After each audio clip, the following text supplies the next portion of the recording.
Imagine this. The man who once stood as the most dominant figure in European history, a conqueror whose very name could make kings tremble, now lies twisted in agony on his bed. He clutches his stomach while a dark, gritty liquid, resembling coffee grounds, pours from his mouth. His fingernails have taken on a bluish hue. His legs are grotesquely swollen, puffed up like balloons. And when his physician finally cuts open his body after death, what he finds inside is so horrifying that even seasoned British surgeons recoil in shock. You've probably been told that Napoleon died quietly in exile, defeated, cast aside, and forgotten on some faraway island. That's the tidy version taught in school. The truth, however, is far darker. Napoleon Bonaparte's final weeks were so gruesome that even hardened battlefield doctors would have turned their eyes away. History celebrates his victories, the grandeur of his empire, and the sweep of his armies. But what it rarely mentions is how the man who once ruled from Madrid all the way to Moscow spent his last days begging like a child for a spoonful of sugar water. His mind, shattered by waves of agony, drifted back into visions of commanding troops, even as his body literally rotted away from the inside. What I'm about to describe doesn't show up in history textbooks. It's hidden in physicians' notes and eyewitness accounts, deemed too disturbing for public retelling. Think about the transformation. Napoleon, Europe's unmatched military strategist, reduced to something so frail and disfigured that even his most loyal attendants struggled to recognize him as human. And here's the most chilling part. Those doctors tasked with preserving his life may have actually hastened his death with treatments so brutal they would today be considered outright torture. Before we reach the moment when his stomach literally ruptured, leaving a hole wide enough for a finger to pass through, we need to trace how a man who survived over 60 battles, who endured point-blank gunfire and the merciless Russian winter, could end his days in such unbearable torment. The date, March 17th, 1821. The place, St. Helena Island, isolated in the South Atlantic, more than 2,000 miles from the nearest mainland. By now, Napoleon Bonaparte couldn't stand without assistance. Let that sink in. Just 6 years earlier, he had escaped from exile on Elba, marched into France with barely 1,000 men, and reclaimed his throne without firing a single shot.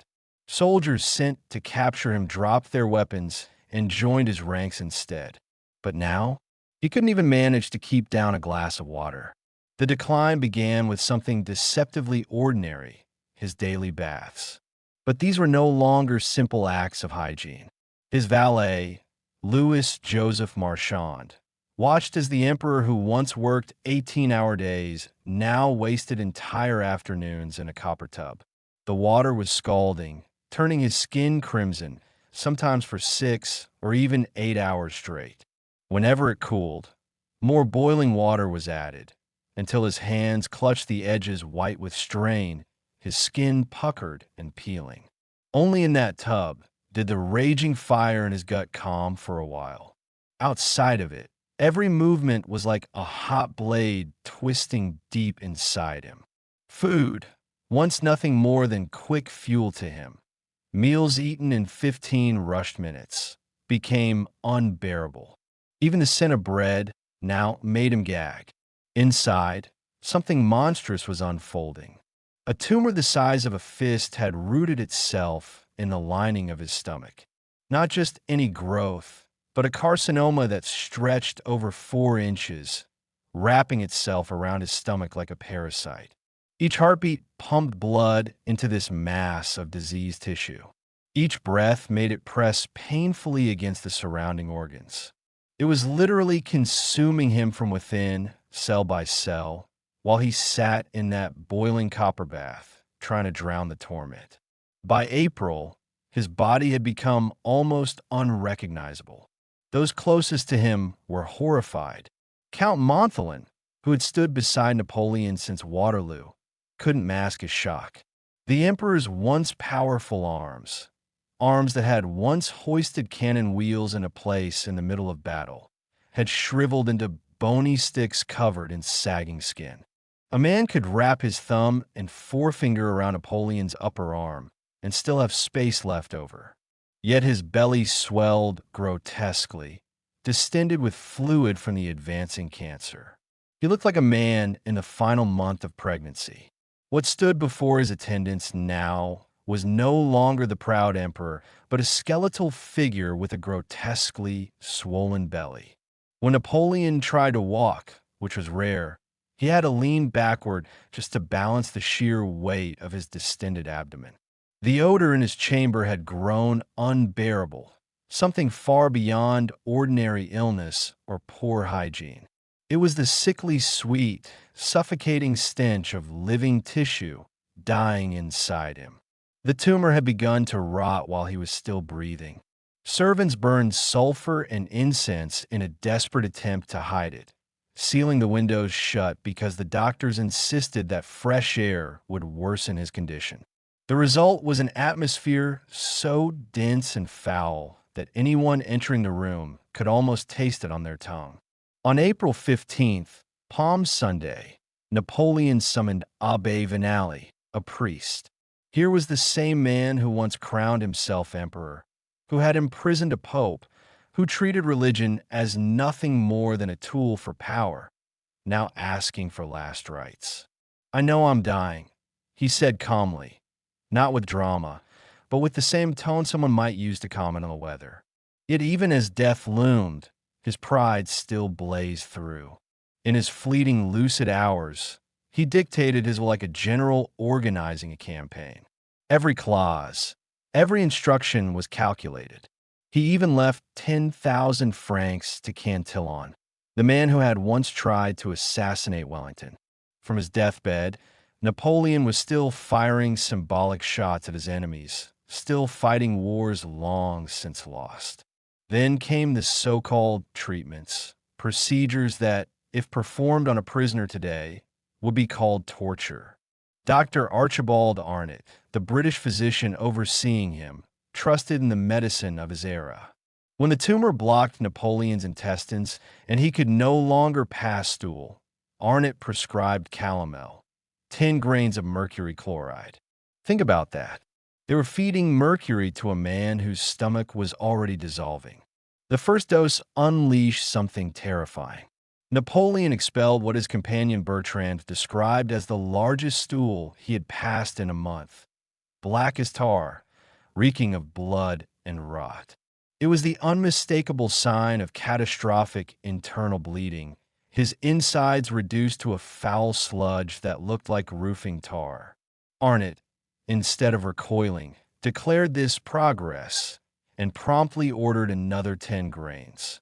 By April 28th, the unraveling of Napoleon's mind began. That brilliant brain, once capable of outmaneuvering all of Europe, didn't fade quietly.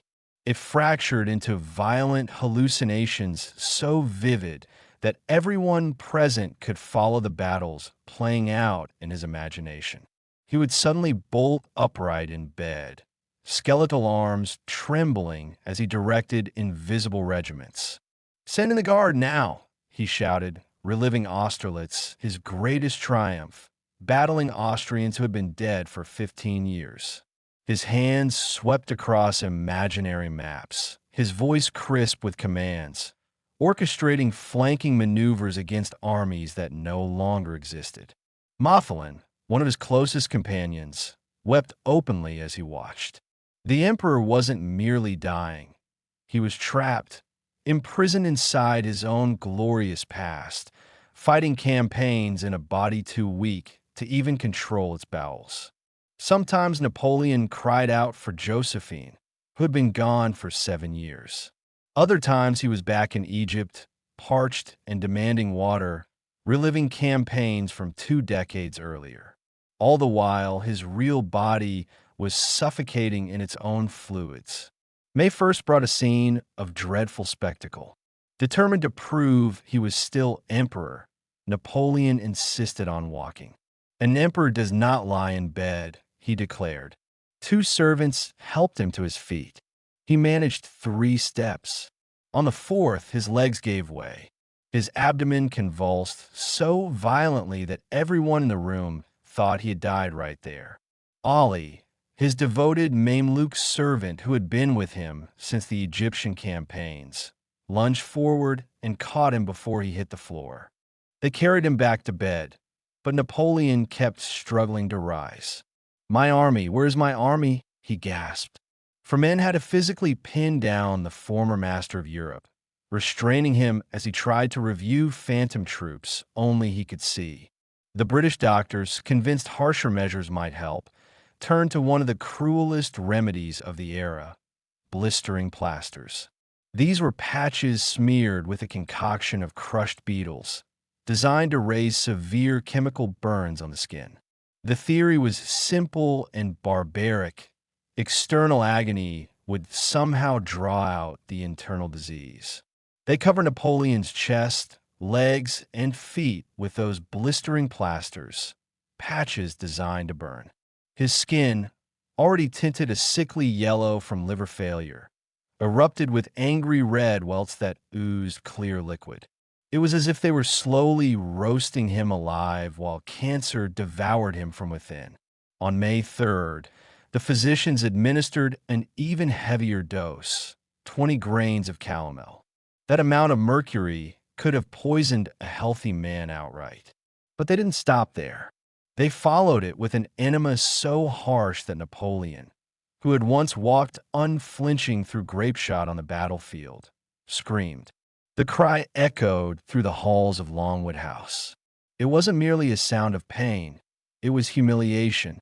This was the man who had redrawn the map of Europe, now held down while strangers forced mercury-laced liquid into his body.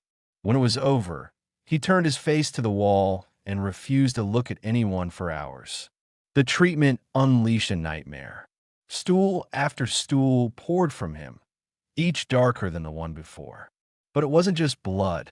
Mixed with the blackened waste were fragments of something else, shredded pieces of his stomach lining. His digestive system was literally disintegrating, spilling itself out in fragments. By dawn on May 4th, the mercury had dealt a catastrophic blow. Napoleon began to vomit with such violent force that the blood vessels in his eyes burst, staining the whites completely red. What he expelled wasn't only blood now. Bertrand saw chunks of tissue, parts of Napoleon's stomach itself, among the vomit. Between these convulsions, the dying emperor tried to speak, but blood frothed from his lips and twisted his words into fragments. France, mon fils alarmé. Even as his body was liquefying, his mind reached for country, sun, and soldiers.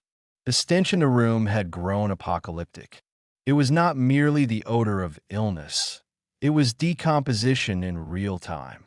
The tumor had finally ruptured his stomach wall.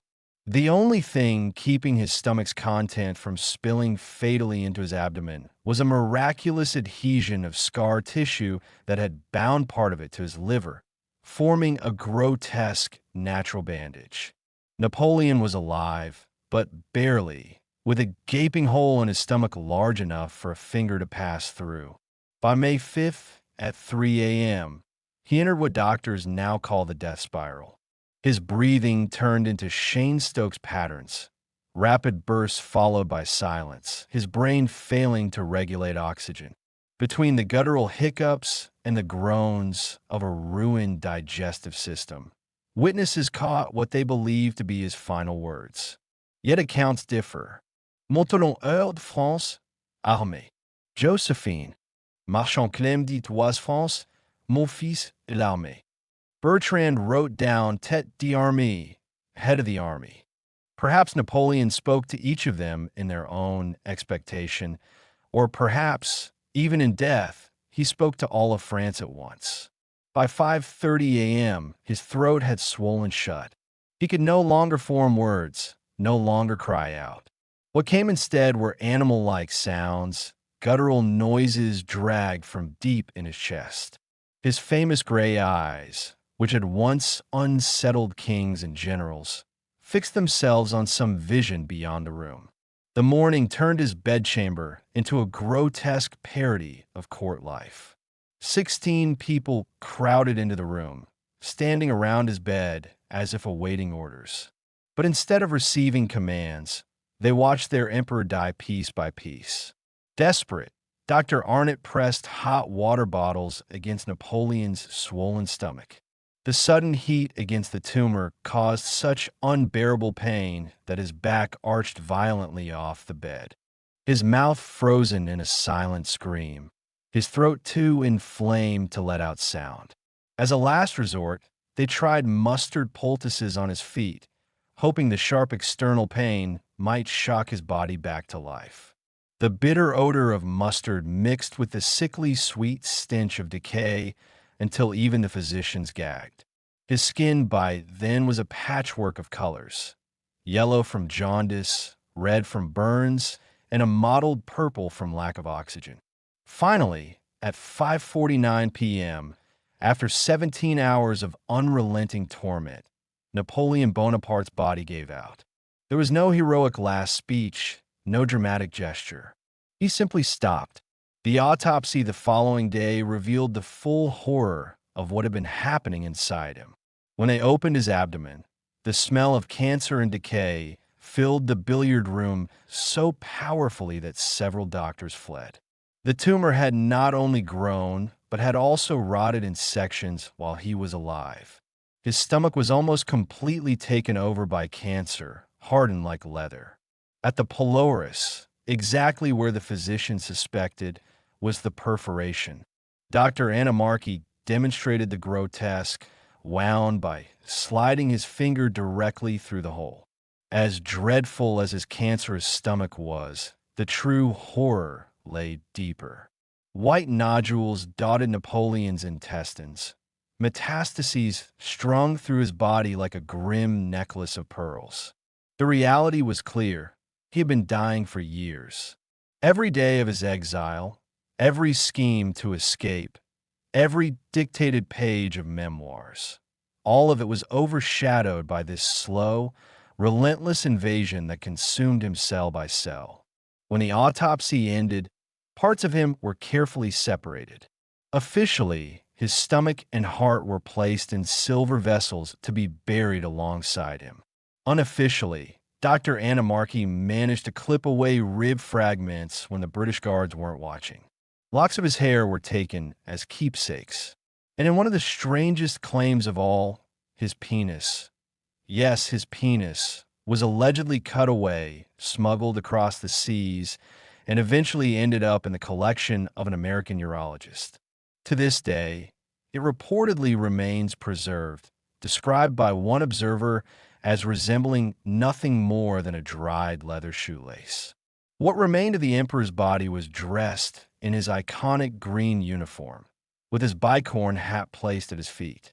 Yet the greatest shock would come not at his death, but nearly 2 decades later. In 1840, 19 years after his burial, his remains were exhumed for transport back to France. When the tomb was opened, those present saw something that seemed impossible. Napoleon had not rotted away into bones. He lay there perfectly preserved, his skin pale as marble, his features still recognizable, his uniform intact as though he had been buried yesterday. 19 years in the earth, and the emperor looked untouched by time. The sight triggered theories that still circulate today. Was it the arsenic found in his system, acting as a preservative? Had there been a secret embalming the world never learned of? Or was this eerie preservation simply the final enigma in the life of a man already wrapped in legend and mystery? Yet the true horror of Napoleon's end wasn't in these strange details. It wasn't only the cancer that hollowed him out, the mercury that poisoned him, or the barbaric treatments that tortured him. It was the destruction of everything he once embodied. The mind that could rearrange the destiny of nations dissolved into delirium. The iron will that had bent Europe to its knees broke down into pitiful begging, and the body that had marched from Madrid to Moscow became nothing more than a grotesque shell, rotting from within while still breathing. His last clear thoughts were not of power or glory, but of France and his soldiers. One final call to an army that no longer stood at his side. The emperor who once made Europe tremble died, trembling himself, not from fear, but from the violent spasms of a body devouring itself. Today, tourists file into Les Invalides and gaze in awe at his massive red sarcophagus. They see marble and grandeur, the trappings of imperial immortality. But within lies a man who, in his final hours, vomited pieces of his own stomach. His death was so grotesque that even hardened doctors looked away. The conqueror of nations could not conquer the cancer in his gut. And in those final days, as his body decomposed from the inside while he still drew breath, Napoleon Bonaparte learned the truth that humbles all men. Death cares nothing for greatness. We all die alone. We all die badly. And if you think Napoleon's fate was horrifying, wait until you hear what happened to England's most infamous king. In my next story, I'll reveal how Henry VII's corpse literally exploded in its coffin, and the parallels to Napoleon's end will chill you to the bone.